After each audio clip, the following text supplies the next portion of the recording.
సహనం సహనం సహనం అని చెప్పి ఎంతో సహనం ఉంటే, అంత సహనం ఉన్నప్పుడు మరి ఇంట్లోనే సర్దుకొని ఉండాలి. ఇంకోళ్ళు ఎవరో ట్రాప్ చేశారు, నేను పోయాను, వాళ్ళు ట్రాప్ చేశారు, నేను వెళ్ళిపోతున్నాను అని ఎంత నీచమైనటువంటి.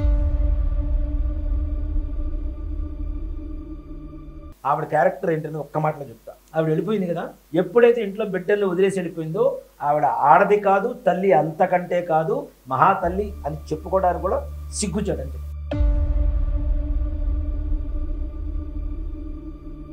ఎంత నీచమైన తల్లి అయినా పిల్లల్ని తప్పనిసరిగా తీసుకుని గర్భంలోంచి వచ్చినటువంటి వాడు కదా, వాళ్ళ మీద ఎంత పేగు బంధం అది.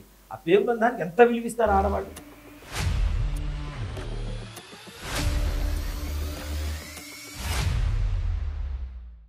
కానీ ఆవిడ చేసిన వీడియోలో గురువుగారు నేను వెళ్ళిపోయాను, నా ఇష్టం అది, మీరెందుకు బాధపడుతున్నాను, ఆయన మంచివాడు కాదు కాబట్టి, నన్ను సంతోష పెట్టలేదు కాబట్టి. ఆవిడ 2-3 కారణాలు కూడా చూపించారు వీడియోలో.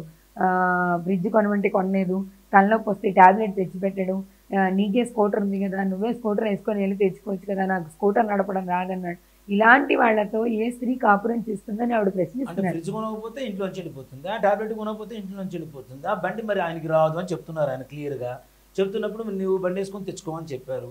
లేదు, అనుకునేటువంటి బిజీ అంటే ఒకటి చెప్తున్నా, భర్త చేయవలసినటువంటి పనులు చేయాలి. కానీ నీకు అందుబాటులో అన్నీ ఉన్నప్పుడు, నీకు అర్ధరాత్రి కూడా సంగీత కచేరీకి వెళ్ళి అట్నుంచి అటు వెళ్ళిపోయేంత మనుషులు అందుబాటులో ఉన్నప్పుడు ఈయన ఎందుకు చేయాలి అసలు? అవునా? అలాంటి నేను సంతోషంగా లేను కాబట్టి బయటకు వచ్చేసాను. ఎవరి పనులు వాళ్లే చేసుకునేప్పుడు, ఎవరి బ్రతుకు వాళ్లే బ్రతికేటప్పుడు ఇక దాని పెళ్ళని ఎందుకంటారు అనేది ఆవిడ ప్రశ్న. మరి గొల్లపూడి వారి సభలో ఎందుకు అంత ప్రేమగా నటించింది మరి ఆవిడ? అప్పుడే చెప్పొచ్చు కదా, నలుగురిలో చాలా గొప్పగా ప్రేమగా నటించింది. ఈయనకి అర్ధరాత్రి కూడా నిద్రలో కలవరించి అలవాటు ఉందని నాకు తెలియదు. ఒకరోజు అమావాస్య, మేము మా పుట్టింటికి వెళ్తే పైన పడుకుందామన్నారు. పైన పడుకుంటే అర్ధరాత్రి పూట లేచి పెద్ద పెద్ద గుడ్లు వేసుకొని నా మొహం మీద మొహం పెట్టి ఏదో మాట్లాడుతున్నారు. నాకు భయం వేసింది, చంపకేసి చెడ్డని పీకాను, పొరపాటు చేశాను అని చెప్పి ఎట్లా చెప్పగలిగింది? నేను చూశాను ఆ వీడియో, నేను చూశాను. నేను ఎలా ఎందుకు చెప్పింది ఆవిడ? మరి అంత ప్రేమ ఎందుకు నటించింది? అంత ప్రేమ లేనప్పుడు ఎట్లా ఉన్నది? ఆయన కామాంధుడు, ఆయన కళ్ళు మా మీద పడబట్టే విడాకులు తీసుకున్నాము, అన్నగారితో విడాకులు ఇప్పించారని చెప్పింది. అది తప్పు కదా? ఆయన కాలం చేశారు కదా కదా కాలం చేసిన తర్వాతనే ఈయన వివాహం చేసుకుంది.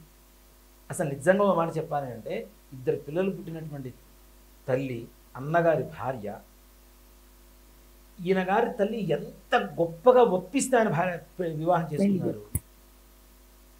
ఆయనకి సంబంధాలు రావా అనుకున్న పాండిత్యానికి? ఆయన చదువుకోలేదా, లేకపోతే ఏమైనా బయట జనాలు చెప్పలేనటువంటి పరిస్థితి రావా? మరి అందులో గోదావరి జిల్లాలో పుట్టినటువంటి వాళ్ళకి నిజంగా మాట చెప్పాలంటే, ఆయన వాళ్ళలో దగ్గరలోనే సంబంధాలు చేసుకుంటారు ఎక్కువగా. అక్క కూతురు, మామయ్య కూతురు, మేనత్త కూతురు, అక్కడక్కడ వాళ్ళే ఉంటారు. బీరకాయ పీచే ఉంటుంది మొత్తం. అక్కడ సంబంధాలు, బంధుత్వాలు ఎక్కువ ఉంటాయి. బయట నుంచి చేసుకునేటువంటి వాళ్ళు చాలా తక్కువ. ఒకవేళ చేసుకున్నా అక్కడ కూడా ఎక్కడో ఒక బంధుత్వం కలుస్తూనే ఉంటుంది. అంత దగ్గర సంబంధాలు ఉంటాయి. ఆయనకు సంబంధాలు రావా? నిన్నే చేసుకోవాల్సిన అవసరం ఏంటి? అంటే నేను అంత ఇష్టపడైతే కాదు కదా. అంటే ఆవిడ చేసిన వీడియోలో గురుగారు ఎక్కడా కూడా గరికిపాటి గారు నన్ను వివాహం చేసుకున్నారని ఆవిడ చెప్పట్లేదు. మరి మొదటి భార్య అని ఎట్లా చదువుతుంది ఈవిడ? వివాహం చేసుకున్నానని చెప్పట్లేదు. ఆయన నన్ను మాయ చేశారు, లోపరుచుకున్నారు. నేను ఆయన రాసిన ప్రతి పద్యం నేనే రాసి పెట్టాను. ఆయన చెప్పే పద్యాలు, ఆయన శతక పద్యాలు రాశారు, ఆ శ్లోకాలు పద్యాలు నేనే రాసి పెట్టాను. ఇవన్నీ నేనే చేశాను. అంత పాండిత్యం ఉన్న వ్యక్తిగా మీకు కనిపిస్తున్నారు కానీ ఆయన అసలు కోణం తెలియదు అనేది ఆవిడ వాదన. ఇప్పుడు ఆవిడ భార్య కాదు అన్నప్పుడు, ఇందాక నేను చెప్పిన గుల్లపూడి మారుతీరావు గారి సభలో భార్యని ఎట్లా ఒప్పుకొని కూర్చుంది పక్కన ఆవిడ? అర్ధాంగి మీద శ్లోకాలు చెప్తుంటే ఈయన ఆవిడ ఎట్లా ఎందుకు ఆనందించింది? ఆవిడ మీదే కదా చెప్తుంది. ఆవిడ అర్ధాంగం చెప్తున్నారు కదా, చెప్తున్నప్పుడు ఎట్లా ఆనందంగా కూర్చుంది పక్కన? మరి పెళ్లి చేసుకోలేదని చెప్తుంది. పెళ్లి చేసుకోకపోతే అంటే ఇప్పుడు పెళ్లి చేసుకోలేదు అనుకుందాము. అంటే ఆవిడ ఒక్కొక్క వీడియోలో ఒక్కొక్కలా చెప్పారు గురుగారు. ఒక దాంట్లో ఒకలా ఉంది, ఇంకో దాంట్లో ఇంకోలా ఉంది. అదే చెప్తున్నా కదా, వివాహం అయ్యింది, అయిన మాట నిజం. తల్లిగారు ఒప్పించి మరీ వివాహం చేశారు. ఈవిడ నిలబెట్టుకోలేదు. ఒక మాట చెప్పాలి, ఇప్పుడు నిజంగా ఇందాక మీరు అన్నట్టు ట్యాబ్లెట్ తెచ్చి ఇవ్వలేదు, ఫ్రిడ్జ్ కొని ఇవ్వలేదు అంటే మొగుడు కాకపోతే ఇంకెవరిని అడుగుతావు? మొగుడు చేయలేదని కదా ఇంకొకటితో నేను సంబంధం పెట్టుకుని విడిపోయాని చెప్పి చెప్తున్నావు. మరి మొగుడనే అధికారంతోనే కదా అడిగింది, లేకపోతే ఎందుకు అడుగుతారు? అంటే కొన్ని చోట్ల అబద్ధాలు చెబుతుంటే ఇంకో చోట నిజం చెబుతున్నప్పుడు వీటికి సిమెంట్ వేసి కాంక్రీట్ చేసినట్టు ఉండాలి.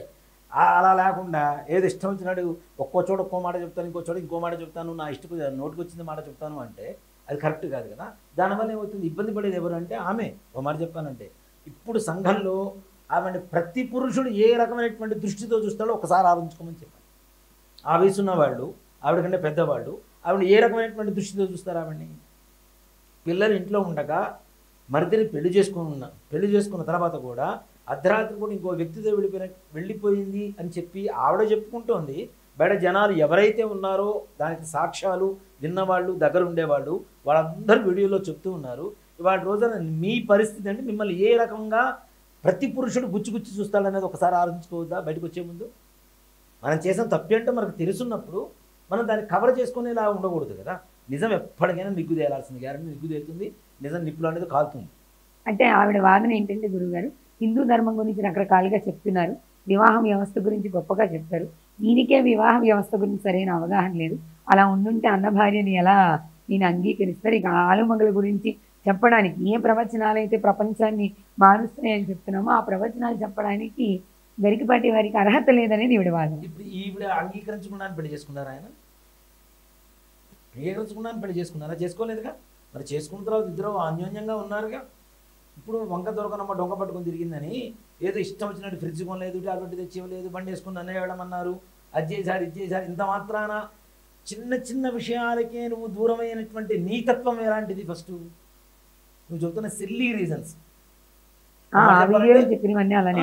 అంటే కలిసి కాఫీ తాగే అవకాశం లేదు, పిల్లలతో కలిసి భోజనం చేసే అవకాశం లేదు. ఇప్పుడు ఒక మాట చెబుతానమ్మా, సంపాదించకపోతేనేమో మొగుడు వేస్ట్ అని చెప్తావు, సంపాదన కోసం తిరుగుతూ కష్టపడి నీ కుటుంబం కోసం కష్టపడుతుంటేనేమో కుటుంబాన్ని పట్టించుకోలేదని చెప్తావు. ఆయనకున్న పాండిత్యం వాటి రోజున ఇన్ని సంవత్సరాల తర్వాత దాదాపు మనకి ఒక 2010 తర్వాత ఆయన బాగా ప్రాచుర్యంలోకి వచ్చారు. అంతవరకు ఎంత మదన పడి ఉంటాడు ఆయన, ఎంత ఆలోచన చేసి ఉంటాడు, ఎంత కష్టపడి ఉంటాడు, ఎన్ని సభలు చేసి వాటి రోజున ఈ స్థాయిలోకి వచ్చాడు ఆయన.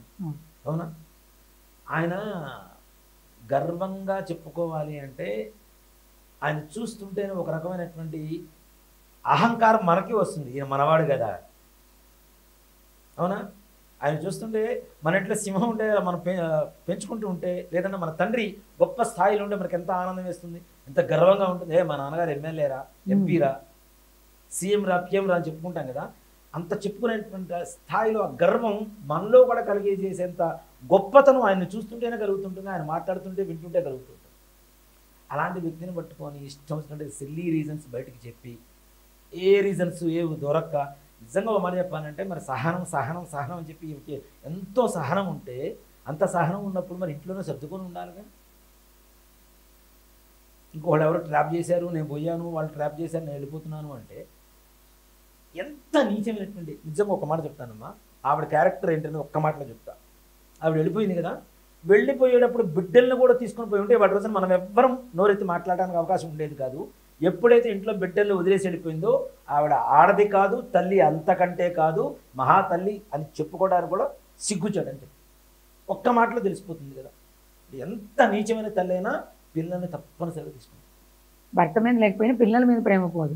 ఇప్పుడు గర్భం నుంచి వచ్చినటువంటి వాడు కదా, వాళ్ళ మీద ఎంత పేగు బంధం అది. ఆ పేగు బంధానికి ఎంత విలువిస్తారు ఆడవాళ్ళు.